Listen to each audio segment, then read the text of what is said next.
welcome back to Spare Thoughts episode 5. Today we have our first ever guest speaker, my lovely sister Megan, who hates all of this. But we talked her into it. And we did talk her into it, yes. Off camera, we have my wonderful mother/co-host, Debbie Williams. She's going to ask us a bunch of questions. She's also holding the baby, so if you hear a small pterodactyl in the background, that is him. All right, take it away, Mama. Girls, tell me what you like best about each other. Megan, tell us what you like about You Dina. want to go first? What do you like about me? Oh man, okay. Well, I guess I like how you always stand up for yourself. I do? Yeah. Oh, cool. Thanks. She gets that from me because my husband says, I am bossy. You are And bossy. he said, you are more bossy. I am not more bossy than you. It's But just in a nice natural way. born leadership. That's right. I am In a not more nice bossy way. than she is. All right, what do you like about Megan? I like a lot of stuff about you. Well, I don't ditto. know. I don't know if I have a favorite. I think just like my whole life, it's been so cool having like a cool older big sister. It's just fun. Like, I don't know. You feel like a second parent almost. Like I always tell people that. I'm like, yeah, she's my sister, but she kind of feels like my parent, but in like a fun, cool way. We never had the sibling rivalry or the sibling fights. No, No, none of that. no. Yeah. And being 12 years apart in age, I've always called Megan your second mom from the Mhm. time you were little. I'm like, all right, second mom, help me out here. Yeah. And the time we were in Las Vegas and there was a whole bunch of us women and you two were out till all hours. My one friend, Leslie, said, why aren't you waiting up? Those girls are out. I said, oh, her second mom's with her. She'll get her home.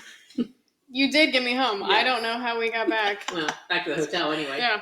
So anyway, but what was it like growing up being 12 years apart in age? Well, I mean, I don't remember anything up until I really remember like us spending a lot of time together, like when you and Dan got engaged and your wedding, obviously, and everything like after that. But I was what, 8 when you got married? How old was I? No. 9. 9, yeah. Yeah. So like that's normal. I don't remember like a ton before that, but yeah. But I don't know, it was fun. It was Yeah. cool. Yeah. What do you think? What was it like having a little sister after 12 years of not having a sibling? I mean, it was fun. Something to do. You weren't always there. Something to do. Yeah, You're when like we my were little boring. minion. When we were boring. So, Little um, minion. okay, Hey, so follow tell me me, around. tell me how you think your age difference has impacted your working styles. Yeah. Like, Well, I mean, I think our biggest difference would just be the generational gap. Yeah, and the technology too. It's like there's AI and everything now, and there wasn't when like you were a new mom. Yeah. That's true. All right. So, how do you think your age difference makes you different as mothers then? Because, Megan, you have a 12-year-old, and Jana, you have a 6-month-old, which is so funny because they're 12 years apart, and you two are 12 years apart, and you are girls, and they are both boys. So, do you think there's something that probably made you be different as new moms because of your age difference? I don't know if it's an age difference thing. I think things change. Like how to explain this? I feel like recommendations from like pediatricians, for example, have changed from 12 years ago to now. Like I feel like there's different toys, there's different like methods for sleep and eating and when to introduce solids and like breast milk versus formula. Like I feel like there's a lot of differences, but I feel like it's always going to be like that. I There's a mean, lot of differences and a lot of similarities too. yeah. So There's a lot of the basics, but then you also have cooler technologies like the car seat swiveling. I do not have one of those, but yes, those are cool. You So think, I don't- Well, you have options for diaper genies, which they had just come out when you were a baby. Not when Megan was a baby, but when you were a baby, Dana. Yeah. And I mean, that's always going to happen, though. I know. That's not necessarily like due to our your age age difference. I think that's like always going to be a thing. Hi, Okay. Keeper. So tell me your favorite memory of a time you were together. Vegas? Do I want to pick a sober memory or a not sober memory? I don't know. I think it's always fun when we get Yeah. together. There's always something There's different. always some or shenanigans. Some adventure since Yeah. we're not together all the time. Yeah, we only get to see each other like once a year if we're lucky. It's been Yeah. more than a year since I saw Well, you and that's last. because you live in Ohio and Megan lives in Oregon, so that makes it a little bit Yes. different too. Oh, yeah. Luca's not having a good time right now. I know. Poor Boop. Let's jump around. Well, and that's the thing. I would say one of my favorite memories is when we went to Santa Monica together, and Oh, you that's guys fun. took off on bicycles, and we're going to go get your first tattoo, Dana. And you were No, my Oh, belly belly button button pierced. but no, because that's what you ended up doing because you did Oh, not. because get I the didn't tattoo. have my ID with me. Oh, and they Because wouldn't I let used to you? be stupid, and they wouldn't let me get. Remember, they wouldn't let me get a tattoo. But You were I said 18 that you though. were my parent, and you showed them your ID, and they gave me a belly button ring instead. No, you weren't going to get a tattoo. You were underage. I thought so. No, you were 18. No. You have to be 21 to You get a were- tattoo, you were- right? That was No. your senior year, wasn't it? No, it was. No, I the year had she just graduated It was high school. 2016. I was 18, but don't I think they it 21 was- to It get a was I tattoo? thought it was July. the belly button ring that she wanted. I thought she wanted a tattoo because then, But we got the henna tattoos. yeah, We did get the and henna then you tattoos. came back and you had a belly button ring instead. Yeah, I don't know. Somehow I forgot my ID because 18-year-old Dana didn't think. No, I was only 17 because when I turned 18 in college, I got a tattoo that day. Oh, so we did that's want a right. belly button ring, Okay. but I didn't have my ID, so they almost didn't let me get it. But then I fibbed and told them you were my mom, and you showed your ID. Because you looked so much older than her at what, 30 at that point? Whatever. I look very young. Technically, it's possible. I and look she's young. So. People don't think that I'm 27. I also don't really wear makeup or do anything with my appearance. But when I do, I look older. But yeah, I didn't have my ID, but they thought that you were my mom, and you were like, "Ah, it's fine." And then I got my belly button pierced. Okay. Yeah. All right. That was fun. That's kind of all our same memory. But we've had a lot of good trips together through the years. New York and Yeah. California and Yeah. Las Vegas and Hilton Head, Yeah. where we're at right now. at the Vegas was beach. fun. Yes, Well, when we you are. visited Yes, last we are. summer, that was really fun too. Yeah. Everything we So, did then was fun. Yeah, everything's fun. Yeah. Came to Columbus. We went out to Hocking Hills. We went to up on the rooftop bars. We did all that. That was It's fun. It's just always fun being together. Yep, give you a ride in a shopping cart. Yes, she did push me in the shopping cart. Wow, Luca's not having fun. Well, I know. I think it's always been fun having a younger sister because I try to stay fun Hip. and do fun things. Stay young? Yeah, You're Well, young. like feel young by doing like fun things You're instead both of like. younger than me. Well, I would hope so. I know. Here, want to go see Auntie Megan? Want to be in the video? Here, be in the video. She makes you laugh. She makes you laugh. Oh, there you you got go. me. There it This is. is Luca, You who got just turned 6 months old yesterday. Yeah. So we're so happy to have him be our guest. But we lost his. Hi, Goober. Oh, There. thank you. Okay. All right. So, what advice do you have for being the best sibling or the best sister? I don't know, because we didn't actually grow up together. Oh, that's a good burp, dude. Jeez. We didn't fight, or I didn't find her in my closet stealing my clothes. Yeah. Or, I feel like we didn't or hanging out have- with my friends.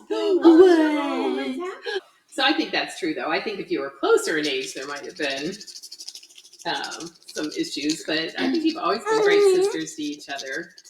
Non-judgmental, Yeah. worrying about anything, who said what, any of that kind of stuff. Because we're all really good about spilling the tea together, so that makes life fun. What advice do you have for being the best mother? Ooh. You've been a mom longer than me. You go first. I'd say there's a lot of advice out there and there's a lot of information out there, but listening to your gut and knowing what's right for your own child and your own family is most important. Yeah. I think that's definitely true. I think, too, just having be as patient as possible Yes. because some days are tough But Every you know, day's tough, yes, I mean, it yeah, is. but like little moments make it all worth the toughness. Like this tantrum we're throwing. We're not a tantrum. No, we're not. What do you think is the best way to be a partner in a relationship? Communication. Yeah, and patience. With this like And knowing- smile. Everybody comes from a different background. Yeah, I think communication, patience. And learning to compromise. Yes, compromise. I don't know. I just read an article though about how it was a marriage that was like 57 years and the husband had died and the wife was blind. But Oh, she gosh. said that she learned early on that the best way to be the best spouse or partner in a relationship was to listen, to hear what the other person's saying. Yeah, Like listening. It's Yeah. not always talking, not always having to think in your head about what you're going to say next, but really hear what they're saying. yeah, And I think there's difference between listening and hearing. Oh, yeah. Like hear truly what they're saying. oh yeah, definitely. So yeah. And again, I like what you said about everybody has different backgrounds, different Yeah. communication styles, all that kind of stuff. So yeah, I think it's like learning what the other person's is. Because even in business, I read that with what's your client's favorite way to communicate. Like you might want to do email, but they may want to talk on the phone. Mhm. You know, they may want to text and you don't want to text. Right, So, right.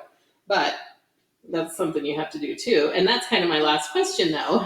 What do you think is one of the best pieces of advice about being a businesswoman, especially as a working mom, wife, that kind of stuff? I think, well, and this is something I've been struggling with and trying to get better with, like prioritizing things. So like for me personally, what's been working for me is I'll like sit down every morning and like physically write down a to-do list, and I like categorize everything. So like I'll do like a work to-do list and categorize it by client and like what is everything that's on my brain for that client.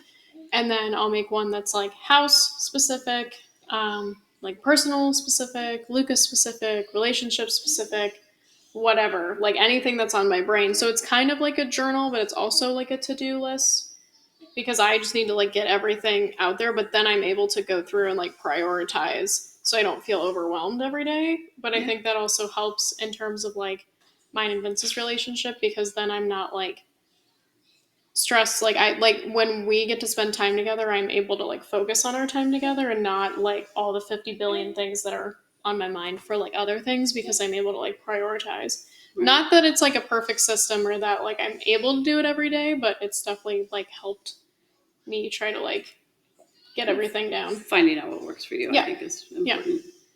But I think like also giving each other grace too. Like sometimes he'll have to work late and then sometimes I have to work late. And so I think just like us giving each other grace with those kind of things like helps too. And like if I have to work late, then like he'll help put Luca to bed and like vice versa. So I think just like being a team too is like really important there, especially when like you work. And then like you and Dan both work from home. So like, is that what's that? How's that work out? I mean, when Alex is in school, it's great because then I'm in my office and he's in his office, and it's like we're not really at home. Right. But then, I mean, when Alex comes home or I'm still trying to work and Dan's still working downstairs, it can get a little distracting. So sometimes you just have to say, all right, that's it for today, and focus on the family. Mhm. And sometimes you have to do work. So Yeah. they're just kind of setting those boundaries. But I think balance is a myth. Yeah. It doesn't Balance truly is exist. 1,000% a myth. Yeah. Well, one thing I heard at an event one time was someone was talking about, I don't know, work stuff like this. And she said, you will never get your to-do list done because as soon as you cross one thing off, Oh, no. something else goes 7 on. more the bottom things of the goes list, on. Yeah. if not more, right? Totally. And I think I was telling Dana when Luca was born, I said after she was born, I felt like I was getting nothing done. So I started applying what I did at work, where I never left the night before the office until I had 3 things on a notepad sitting on my desk that I had to do the next day. Mhm. And I felt like if I got those 3 things done, then I had accomplished something. And so just try to find 3 things you need to do today, even if it's just, make a phone call or cross one thing off a list that's been on there for a month that you felt like was on your mind. Yeah. And those kind of things really, I think, make a difference. And I think there's some psychological reasoning behind that too, that Don't you get like a dopamine rush when you like cross something off Yeah. of a list? Is dopamine or is it serotonin? I never remember what's what. I don't remember for sure. I think it's a dopamine. I think you get. Yeah. the medical professionals that we aren't. I don't know. But you're right. There's something Yeah, there is. satisfying Yeah, about that like if crossing you cross something off a list, because that you accomplished yeah. something. I think that's why I like to physically write things I down know. too, I because I write can down- physically. Change the bathroom Yeah. towels. Done. Cross it off the list. I got something done Well, then today. it's just like, okay, that's out of my brain now. right. Right. Exactly. I don't have to worry Exactly. about that anymore. On that happy note, any final comments, girls, or anything else you wanted to share today? Happy you're here, man. Thanks for Yeah, being yeah. here. Yeah. Megan's not like a lovey squishy person, but I am, and she loves it so much. She loves snuggling with me. You're one of the only people that touch me. Yeah. All right, listeners, viewers, thank you so Thanks much for so tuning much. in. We will entertain you again on episode 6 coming up soon. But in the meantime, please share, like, follow us, comment, tell us if you like this or not. And we really appreciate you. Thank you. Yay, thanks.